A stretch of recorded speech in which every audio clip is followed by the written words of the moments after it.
আজকেই পর্বটি আপনার চোখের কোণে জল আনতে বাধ্য। ভিডিওটি শেষ পর্যন্ত না দেখলে একটা বড় টুইস্ট মিস করবেন।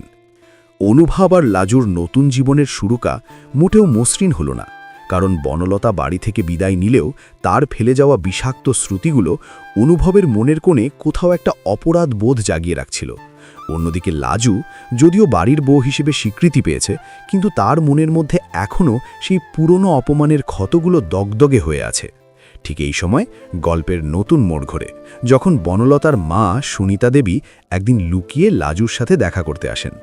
সুনিতা দেবী লাজুর হাত ধরে হাউ হাউ করে কাঁদতে থাকেন আর বলেন, মা, আমার মেয়েটা ভুল করেছে, কিন্তু ওর জীবনটা এভাবে নষ্ট হয়ে যাবে আমি ভাবতে পারিনি। ময়ূক কে আবার ব্ল্যাকমেইল করছে, ও এখন কোথায় যাবে? লাজু ধর্ম সংকটে পড়ে যায়। একদিকে তার নিজের আত্মসম্মান আর অন্যদিকে একজন অসহায় মায়ের আরতি। লাজু অনুভবকে না জানিয়েই বনলতাকে সাহায্য করার সিদ্ধান্ত নেয়। সে তার জমানো কিছু টাকা আর নিজের গয়না বিক্রি করে বনলতাকে শহর ছেড়ে দূরে এক হোস্টেলে পাঠিয়ে দেয়, যাতে ময়ূক ওর নাগাল না পায়। কিন্তু এই গোপনীয়তাই অনুভবের সাথে লাজুর দূরত্ব বাড়িয়ে দেয়।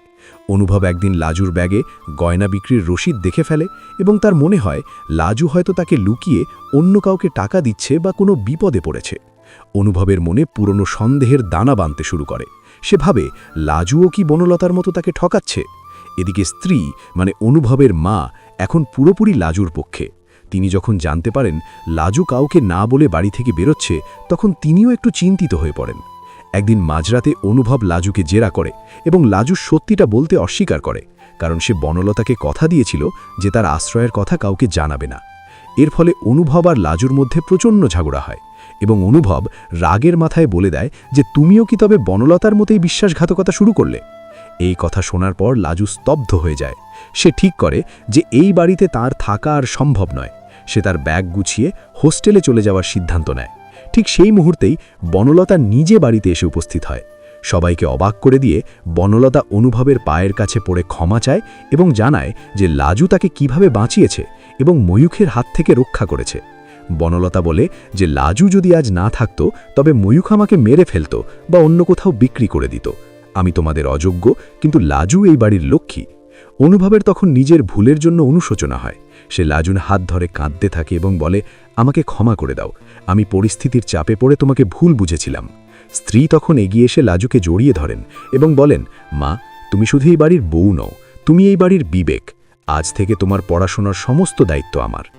জেঠুমণি আর ঠাম্মিও লাজুর সাহসিকতার প্রশংসা করেন, কিন্তু ময়ূখ এত সহজে হাল ছাড়ার পাত্র ছিল না। সে পুলিশের চোখ এড়িয়ে বাড়িতে ঢুকে পড়ে এবং লাজুকে লক্ষ্য করে রিভলভার তাক করে। সে বলে, আমার জীবন যারা নষ্ট করেছে তাদের আমি ছাড়ব না।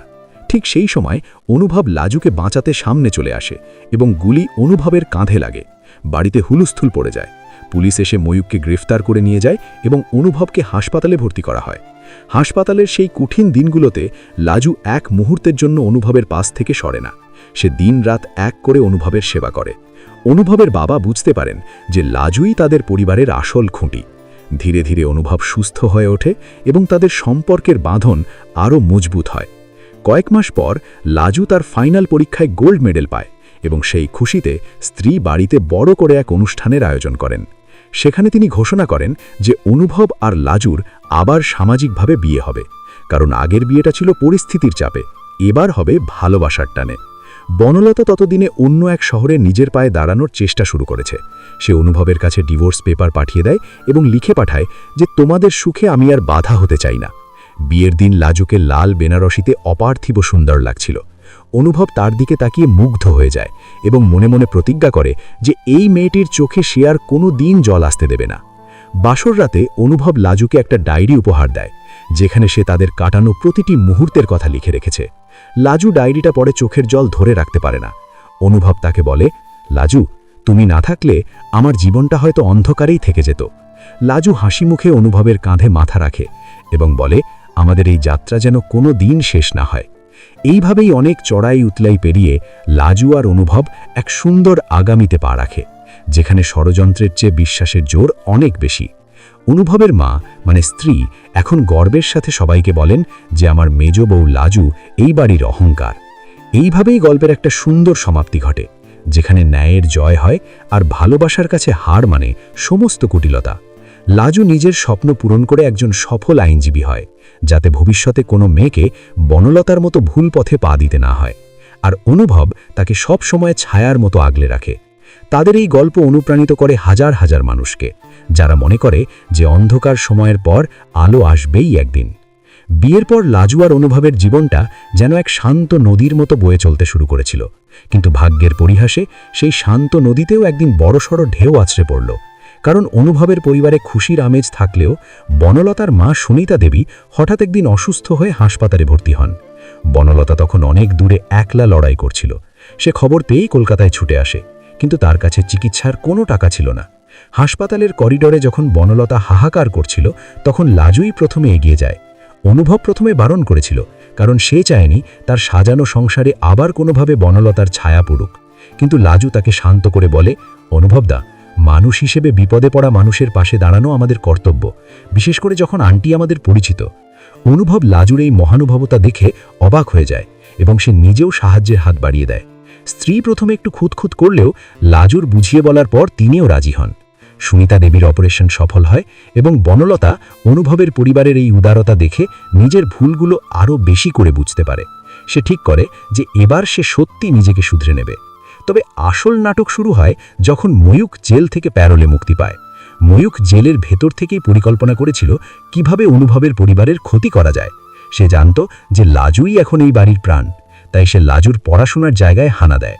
একদিন লাজু যখন কলেজ থেকে ফিরছিল, তখন ময়ূক তাকে মাঝপথে আটকায় এবং হুমকি দেয় যে যদি অনুভব তাকে মোটা অঙ্কের টাকা না দেয় তবে সে লাজুকে প্রাণে মেরে ফেলবে। লাজু ভয় না পেয়ে ময়ূককে চ্যালেঞ্জ করে এবং বলে যে সে আর আগের সেই দুর্বল মেয়েটি নেই যে ভয় পেয়ে পালিয়ে যাবে। লাজু কৌশলে নিজের ফোনের রেকর্ডার অন করে দেয় এবং ময়ূকের সমস্ত হুমকি রেকর্ড করে নেয়। বাড়িতে এসে সে কাউকে কিছু না জানিয়ে সরাসরি পুলিশের উচ্চপদস্থ কর্মকর্তাদের সাথে যোগাযোগ করে, কারণ লাজু এখন আইন নিয়ে পড়াশোনা করছে এবং সে জানে কিভাবে অপরাধীকে শায়েস্তা করতে হয়। এদিকে অনুভব লাজুর মধ্যে একটা পরিবর্তন লক্ষ্য করে। সে বুঝতে পারে লাজু কিছু একটা লুকাচ্ছে। একদিন রাতে অনুভব লাজুকে খুব করে ধরে এবং লাজু সবটা খুলে বলে। অনুভব রেগে গিয়ে ময়ূককে মারতে যেতে চায়, কিন্তু লাজু তাকে আটকায় আর বলে, তুমি যদি আইন নিজের হাতে তুলে নাও তবে ময়ূকের সাথে তোমার পার্থক্য কোথায় থাকবে? আমরা ওকে আইনি পথেই শেষ করব। ঠিক সেই সময় অনুভবের মা অর্থাৎ স্ত্রী সবটা আড়ালে দাঁড়িয়ে শোনেন। তিনি বুঝতে পারেন তার ছেলের জীবনে লাজু কতটা প্রয়োজনীয় একটা ঢাল হয়ে দাঁড়িয়েছে। পরের দিন যখন ময়ূক টাকার জন্য অনুভবের বাড়ির সামনে এসে হম্বিতম্বি শুরু করে, তখন পুলিশ আগে থেকেই সেখানে ওত পেতেছিল। লাজুর দেওয়া প্রমাণ আর রেকর্ড করা কথার ভিত্তিতে পুলিশ ময়ূককে হাতে নাতে গ্রেফতার করে। ময়ূক বুঝতেও পারেনি যে একটা সাধারণ মেয়ে তাকে এভাবে জালের মধ্যে আটকে ফেলবে। এই ঘটনার পর বাড়ির সবাই লাজুকে নিয়ে গর্ব করতে থাকে। ঠাম্মি বলেন, আমাদের লাজু তো এখন বাড়ির উকিল হয়ে গেছে, কেউ আমাদের অনিষ্ট করতে পারবে না। তবে গল্পের মোড় আবার ঘোরে যখন লাজু জানতে পারে সে মা হতে চলেছে। এই খবরে সারা বাড়িতে খুশির জোয়ার বয়ে যায়। অনুভব যেন খুশিতে পাগল হয়ে যায়। সে লাজুর প্রতিটি ছোটখাটো জিনিসের খেয়াল রাখতে শুরু করে, এমনকি অফিসের কাজ বাড়িতে নিয়ে আসে যাতে লাজুকে এক মুহূর্তের জন্য একা না থাকতে হয়। স্ত্রী তার আগের সমস্ত তিক্ততা ভুলে গিয়ে লাজুর জন্য নিজের হাতে রান্না করেন এবং তাকে আগলে রাখেন। কিন্তু লাজু তার পড়াশুনো থামায় না। সে গর্ভাবস্থায় তার ফাইনাল পরীক্ষা দেয় এবং অভাবনীয় রেজাল্ট করে। গোটা শহর যখন লাজুর সাফল্যের কথা জানতে পারে, তখন স্ত্রী বুক ফুলিয়ে বলেন, ও আমার বাড়ির বউ নয়, ও আমার মেয়ে। কয়েক বছর পর লাজু এখন একজন নামকরা উকিল। তাদের ঘরে এসেছে এক ফুটফুটে কন্যা সন্তান, যার নাম রাখা হয়েছে আনন্দী। অনুভব আর লাজু মিলে তাদের ছোট সংসারটা ভালোবাসায় ভরিয়ে রেখেছে। বনলতাও ততদিনে নিজের পায়ে দাঁড়িয়েছে। সে এখন এক অনাথ আশ্রমের বাচ্চাদের দেখাশোনা করে। সে মাঝে মাঝে লাজুদের বাড়িতে আসে এবং লাজুকে নিজের দিদির মতো সম্মান করে। একদিন সন্ধ্যায় বারান্দায় বসে অনুভব লাজুকে বলে, দেখো লাজু, জীবনটা কত অদ্ভুত, তাই না? একদিন ভেবেছিলাম সব শেষ হয়ে গেছে, আর আজ দেখো আমি পৃথিবীর সবচেয়ে সুখী মানুষ। লাজু হাসি মুখে অনুভবের কাঁধে মাথা রাখে এবং বলে, অন্ধকার না থাকলে আলোর গুরুত্ব বোঝা যায় না অনুভবদা। আমাদের জীবনেও সেই অন্ধকার এসেছিল বলেই আজ আমরা এই সুখের মর্যাদা দিতে পারছি। বাড়ির উঠোনে তখন ছোট্ট আনন্দী তার ঠাম্মির সাথে খেলা করছে, আর অনুভবের বাবা খবরের কাগজ পড়তে পড়তে মুচকি হাসছেন। এই সুন্দর পারিবারিক ছবির দিকে তাকিয়ে লাজু মনে মনে ঈশ্বরকে ধন্যবাদ জানায়, কারণ সে জানত এই লড়াইটা সহজ ছিল না, কিন্তু সততা আর ভালোবাসার জয় সব সময় নিশ্চিত। এইভাবেই লাজু আর অনুভব তাদের জীবনযুদ্ধের প্রতিটি বাধা পেরিয়ে এক অমর প্রেমের দৃষ্টান্ত হয়ে থাকে সমাজ ও পরিবারের চোখে। তাদের এই পথচলা আগামী প্রজন্মের জন্য এক বড় অনুপ্রেরণা হয়ে দাঁড়ায়, যেখানে কোনো ষড়যন্ত্র বা মিথ্যে শেষ পর্যন্ত টিকে থাকতে পারে না, কারণ সত্যের জ্যোতি সবসময় অন্ধকারকে ভেদ করে বেরিয়ে আসেই। আপনারা কি মনে করেন লাজু সঠিক করেছে বনলতাকে সাহায্য করায়?